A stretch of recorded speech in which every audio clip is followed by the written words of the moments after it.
जय गुरुदेव। प्रणाम सभी को। निरोग जीवन के महत्वपूर्ण सूत्र, अध्याय 13। लास्ट टॉपिक हमने पढ़ा था खाने की आदतें और विधियां बदली जाएं, और आज का टॉपिक है क्या खाएं, कैसे खाएं। मनुष्य की संरचना बंदर बिरादरी की है।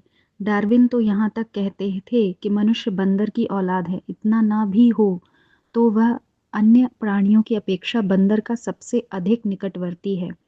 दोनों के लिए आहार भी एक ही तरह का सुपाच्य बैठता है। बंदर की भांति मनुष्य भी शाकाहारी है।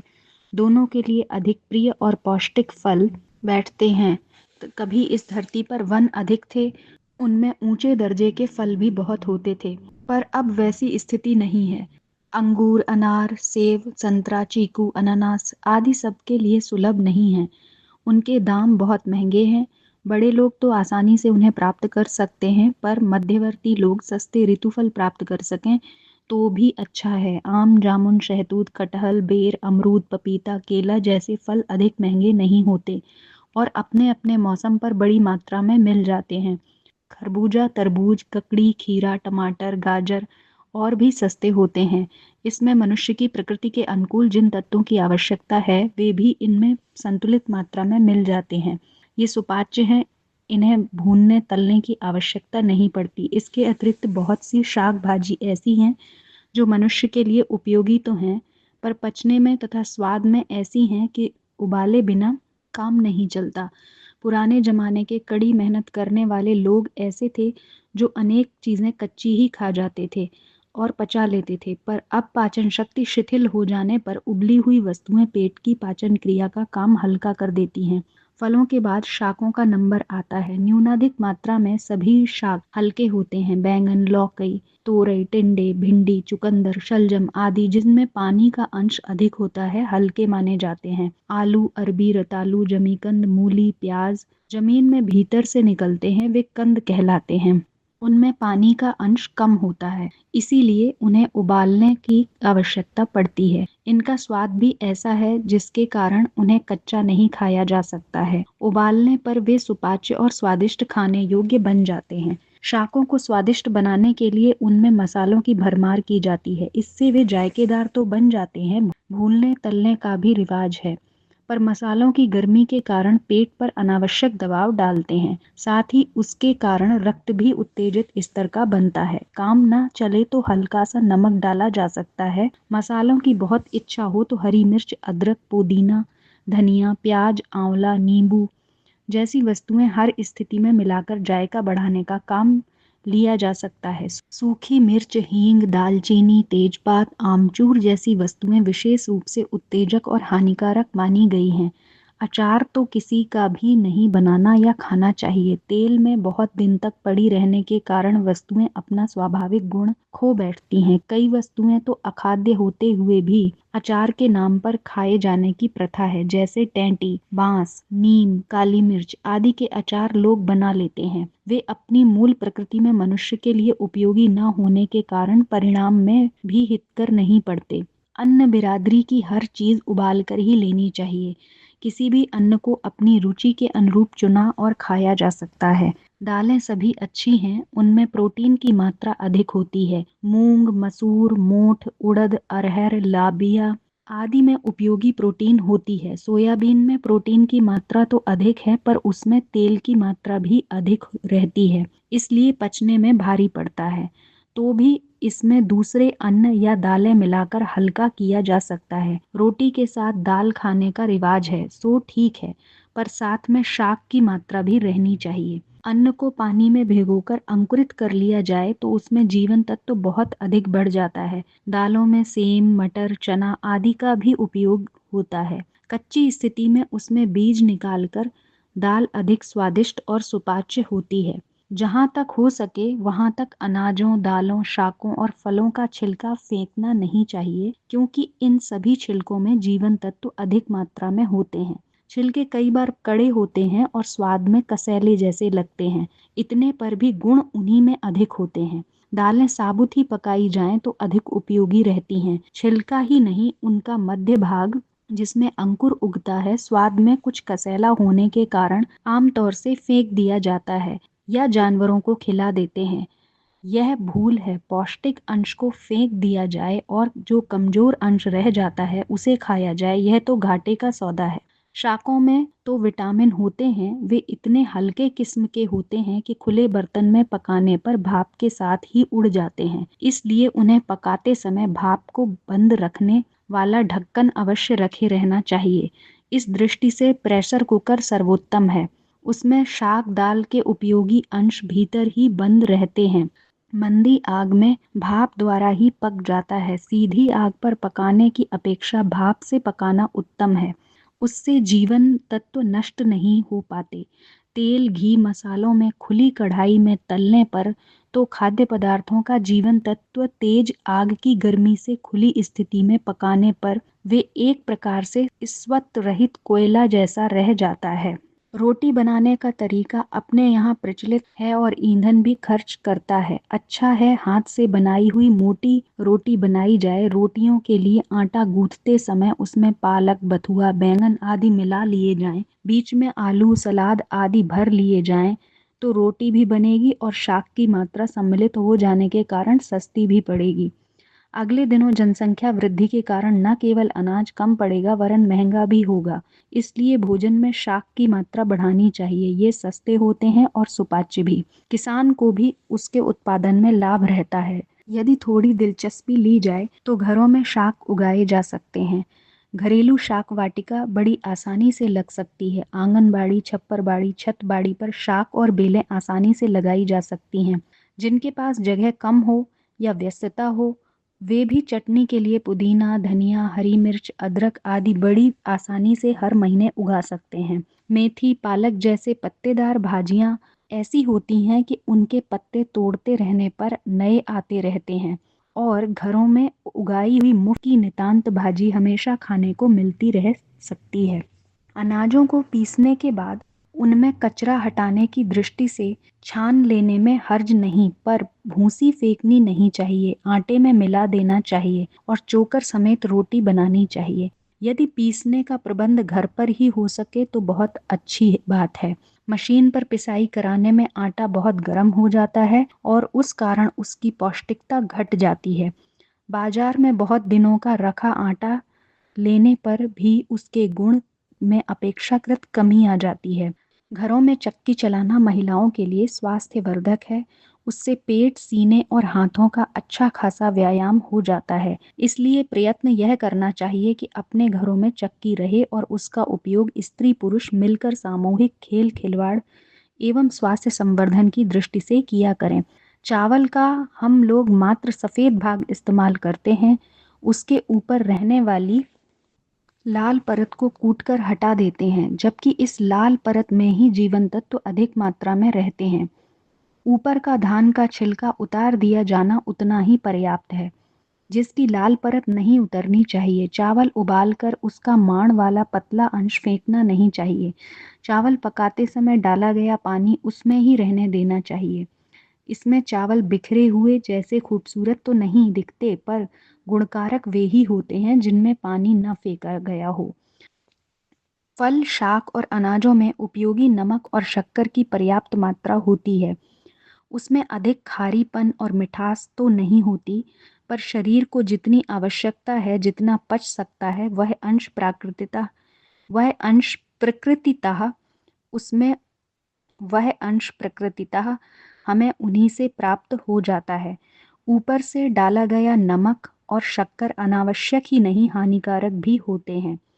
प्रकृति उन्हें मेहनत करके बाहर निकाल फेंकती है। इन्हें मिलाने से स्वाद भले ही बढ़ जाए पर लाभ कुछ नहीं होता। नमक लेना है तो सांभर के स्थान पर सेंधा नमक लेना चाहिए और सफ़ेद चीनी के स्थान पर गुड़ का इस्तेमाल करना चाहिए। गुड़ में कैल्शियम का पाचक अंश बना रहने से वह हानि नहीं उठानी पड़ती जो सफ़ेद चीनी हड्डियों को कमज़ोर करके पहुंचाती है। पकवान, मिष्ठान तो हानि ही हानि पहुंचाते हैं। उनका पोषक अंश पहले ही निकल चुका होता है। भूनने तलने वक्त पर वे कोयले जैसे हो जाते हैं और पेट पर अनावश्यक दबाव डालते हैं। महंगे भी होते हैं। मिठाई के स्थान पर मूंगफली गुड़ की चाशनी में मिलाकर चकती जैसी वस्तुएं बनाई जा सकती हैं। रामदाने या तिल गुड़ से कूटकर वैसी मिठाई बन सकती है जैसे कि बाजार में गजक बिकती है। गाजर का हलवा, पेठा जैसी बिना चिकनाई की, बिना भुनी जलाई हुई वस्तुएं ही उपयोगी होती हैं। पूड़ी कचौड़ी के स्थान पर गुजराती ढोकला, दक्षिण का डोसा, यूपी का चीला जैसी वस्तुएं हल्की, सस्ती और सुपाच्य रहती हैं। पकवानों को इसलिए हटाना चाहिए कि उनमें जिस चिकनाई की ज़रूरत पड़ती है उसमें मिलावट की भरमार पाई जाती है। वे स्वास्थ्य के लिए हानिकर होती हैं और लागत की दृष्टि से भी महंगी पड़ती हैं। कुशल महिला अकल दौड़ाकर ऐसे शाकाहार व्यंजन बना सकती है जो गरिष्ठ और महंगे न होने पाएं, जिनमें मावे खोया इस्तेमाल न होता हो। अपने देश में दूध की भारी कमी है, वह बच्चों और बीमारों के लिए भी कम पड़ता है, दिन दिन महंगा होता जा रहा है। इस कमी का एक बड़ा कारण खोए का उपयोग मिठाइयों के लिए बड़ी तादाद में होना ही है। यदि उसका उपयोग रोका जा सके तो दूध उन्हें मिल सकता है जो वस्तुतः उसके अधिकारी हैं। खोए का उपयोग उस जमाने की प्रथा है जिन दिनों इस देश में दूध की नदियां बहती थीं। आज तो उसकी अशुद्धता और महंगाई निरंतर बढ़ती जा रही है। ऐसी दशा में हमें समय को देखते हुए अपनी आदतें भी बदलनी चाहिए। देश में दुधारू पशुओं की भारी कमी हो रही है। यह निश्चित है कि मनुष्य बढ़ेंगे तो पशुओं का इस धरती पर रहना कठिन है। एक पशु 9 आदमियों के बराबर स्थान घेरता है और उतनी ही जगह उसे दाने चारे के लिए चाहिए। बढ़ती आबादी का सीधा प्रभाव जंगल कटने पर ही नहीं, पशुओं का सफाया होने पर भी पड़ेगा। इसीलिए आज नहीं तो कल पशुओं से प्राप्त होने वाली वस्तुओं के दूसरे विकल्प अभी से खोजने चाहिए। अस्तु नकली दांतों, नकली आंखों, नकली सोना, नकली घी की तरह नकली दूध के लिए हमें भी तैयार होना चाहिए। अन्यथा असली का पैसा देकर भी नकली, घटिया, हानिकर वस्तुएं ही खरीदनी पड़ेंगी। दूध में अरारोट, ब्लॉटिंग पेपर, तालाबों का पानी आदि न जाने क्या क्या मिलावटें अभी भी हो रही हैं। सस्ता और साफ सुथरा नकली दूध मूंगफली, सोयाबीन एवं तिल का पीस छानकर बन सकता है। यह तीनों वस्तुएं ऐसी हैं जो सिल पर पीसी जा सकती हैं। इनमें इच्छानुसार पानी मिला लिया जाए, यह हानि रहित है। इसकी चाय बन सकती है अथवा दूध की जगह अन्य कामों में आ सकता है। कोई बुरा ना माने, तौहीनी ना समझे। इन दिनों जब वेजिटेबल सर्व प्रचलित है और घी देवताओं के लिए दुर्लभ हो रहा है, उसी प्रकार अगले दिनों दूध भी न मिलेगा तो उपरोक्त विकल्प ही काम में लाना होगा। अच्छा हो मजबूरी से पूर्व उसकी तैयारी कर लें। अनाज को शाक में मिलाकर इस्तेमाल करें। इसके विकल्प में आलू काम दे सकता है। उसकी मिली हुई रोटियां बन सकती हैं और मिष्ठान पकवान के कई विकल्प निकल सकते हैं जो फलाहारी वस्तुएं बनाते रहते हैं। उन्हें ऐसी सस्ती और अपेक्षाकृत कम जायके वाली वस्तुएं बनाने में अपना दिमाग लगाना चाहिए। शकरकंद की मिठाइयाँ और आलू की नमकीन पदार्थ बनाने की बात वर्तमान खाद्य संकट, महंगाई और मिलावट की भरमार को देखते हुए नए सिरे से सोचने और नए आविष्कार करने के लिए बुद्धि दौड़ानी चाहिए। मांसाहारी समय रहते चेतें, अभी भी वह अन्न की तुलना में बहुत महंगा है। पीछे जब पशुओं की कमी पड़ती जाएगी तो वह और भी महंगा होता जाएगा। मांसाहार के विरोध में उसका दुष्पाच्य होना और पशुओं की बीमारियों का, आदतों का मनुष्य के शरीर में समावेश होना जैसी अनेकों नैतिक और वैज्ञानिक दलीलें दी जाती रही हैं, उसका असर जिन पर कम पड़ा हो उन्हें नोट करना चाहिए कि अगले 20 वर्षों में मनुष्य की प्रमुख प्रतिद्वंदिता पशुओं के साथ होगी और पशुओं का अस्तित्व मिटता जाएगा। ऐसी दशा में जिनकी जीभ को मांस का चस्का लगा है, उन्हें अपनी आदत बदलने के लिए मजबूर होना पड़ेगा। अच्छा हो वे समय को पहचानें और जो बदलना पड़ेगा उसे कुछ पहले ही बदल लें। विदेशों में सोयाबीन का बना सस्ता नकली मांस बनने बिकने लगा है। हिंदुस्तान के मांसाहारियों को भी समय के दबाव से ऐसा ही किसी प्रकार मन बहलाना पड़ेगा। संसार के खाद्य पर्यवेक्षक इस बात पर एक मत हैं कि मनुष्य को जितना खाना चाहिए उससे बहुत अधिक खाया जाता है। जितने लोग भुखमरी से मरते हैं उससे कई गुने अधिक खाकर मरते हैं। अच्छा हो पेट से पूछकर अपने भोजन की मात्रा निश्चित करें। यदि इतनी बुद्धिमत्ता अपनाई जा सके तो सवेरे का नाश्ता तो एकदम बंद करना पड़ेगा। गांधी जी ने इस संबंध में बहुत कुछ लिखा है। इस कुटेव को उन्होंने स्वयं छोड़ा और बहुतों से छुड़वाया। पाश्चात्य देशों में तो इस संदर्भ में एक सशक्त आंदोलन ही चल पड़ा है, जिसमें सवेरे का नाश्ता बिल्कुल बंद करने और 2 बार से अधिक न खाने के लिए कहा जाता है। जिस प्रकार नशेबाज आदत की बुराई समझ लेने पर एकदम से ना सही थोड़ा-थोड़ा घटाते हुए नशा छोड़ते हैं, उसी प्रकार आहार की मात्रा घटाने के लिए प्रयत्न करना चाहिए। बंदर, कुत्ते आदि को बहुत थोड़ा आहार मिलता है। वे उतने से ही पर्याप्त स्फूर्ति प्राप्त कर लेते हैं। मनुष्य की खुराक की प्रचलित आदत की तुलना में आधी या कम से कम तिहाई तो घटाई ही जा सकती है। लोग आवश्यकता से बहुत कम पानी पीते हैं। शरीर विज्ञान के अनुसार 24 घंटे में प्रायः 10 ग्लास पानी पिया जाना चाहिए। इस संबंध में बरती जाने वाली कंजूसी में भी सुधार करना चाहिए। जल्दी जल्दी ग्रास निगलने की आदत को भी छोड़ना चाहिए और उसको इतना चबाया जाना चाहिए कि गले से नीचे बिना प्रयास के सहज उतर जाए। थाली में एक समय में बहुत सी चीजें नहीं होनी चाहिए। अधिक से अधिक शाक रोटी, दाल चावल जैसे 2 का मिश्रण कर सकते हैं। अच्छा यह है कि एक समय में एक ही चीज खाई जाए। उससे पेट के, मुंह के, आंतों के पाचक रस ठीक प्रकार पचा लेंगे। अन्यथा एक ही समय में अनेक वस्तुएं खाने से पाचक रस एक को ही ठीक तरह से न पचा सकेंगे। पानी में एक साथ अनेक चीजें पकने डाल दी जाएं तो उनमें से कड़ी देर में और मुलायम जल्दी पक जाने से समूची पकाई हुई प्रक्रिया बेकार हो जाएगी। यह बात एक साथ बहुत चीजें खाने की है। हर पदार्थ में जीवनोपयोगी सभी रासायनिक तत्व रहते हैं। संतुलित भोजन के नाम पर थाली में अनेक प्रकार की वस्तुएं रखना भूल है। गैंडा, सुअर आदि एक ही वस्तु खाते हैं और उनके शरीर में ढेरों चर्बी बन जाती है। इस मान्यता को हमें छोड़ देना चाहिए कि थाली में अनेक वस्तुएं हों।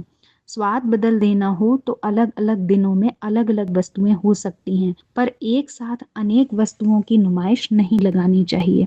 तो आज के टॉपिक में हमने पढ़ा कि हमें अगर हो सके तो एक समय में हम एक प्रकार का भोजन करें। बहुत ज़्यादा चीज़ों की भरमार अपनी प्लेट में ना करें, जैसे दाल चावल, सब्जी रोटी। क्योंकि जब हम बहुत सारी चीज़ों की भरमार कर लेते हैं तो हर वस्तु के पचने का समय अलग अलग होता है, तो उस वजह से पाचन क्रिया में बाधा होती है। दूसरा, हमें होलसम फूड खाना चाहिए, मतलब उनका छिलका नहीं हटाना चाहिए। छिलके सहित भोजन को करने से उसका पाचन भी अच्छी तरह से होता है और वो सुपाच्य भी हो जाती हैं।